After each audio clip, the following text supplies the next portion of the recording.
What's up guys? This is Dan. Welcome back to my YouTube channel. For today's video, meron ako ituturo sa inyo mga paraan para mabawasan yung lag sa paglalaro nyo ng PUBG Mobile. So kung interesado ako sa video na ito, panoorin mo ito.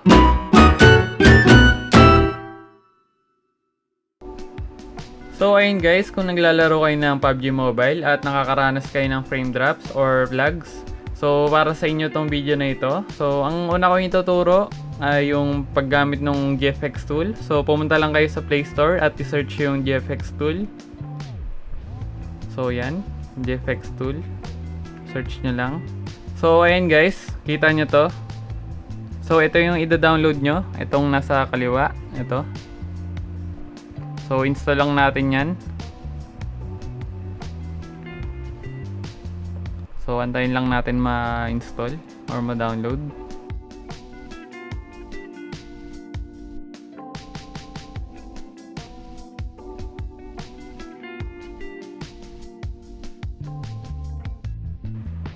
So ayun guys, na-download na natin at na-install. So back natin or home. So eto na, na-download na natin. So buksan nyo lang yan. So allow nyo lang. So kung yung global yung dinownload nyo, ito yung pindutin nyo. Tapos itong resolution ay gawin nyo lang mababa or ito. So gayahin nyo na lang yung settings ko. So yan. So 40 lang siguro natin para hindi maglalag or frame drop. So yan, disable lang natin yan. So ito pa.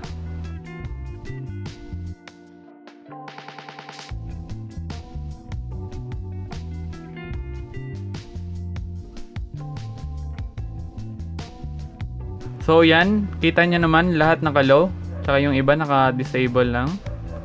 So ganyan lang yung gawin nyo guys. So i-accept nyo, pindutin nyo itong accept.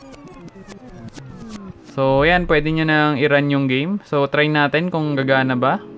So try natin maglaro. So try natin.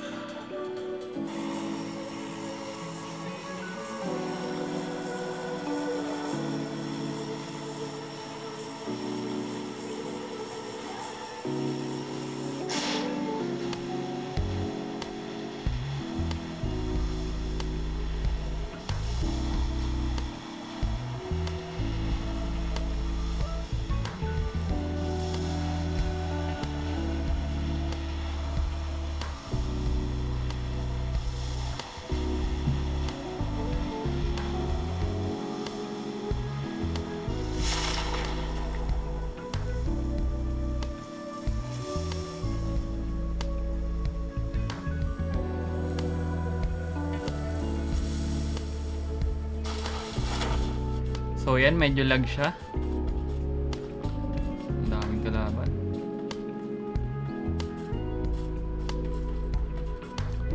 So medyo lag yung internet.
Nice, diba?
So yan guys, sa Tesla tayo.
So, ayun lang guys, para sa video na ito, medyo maikli lang.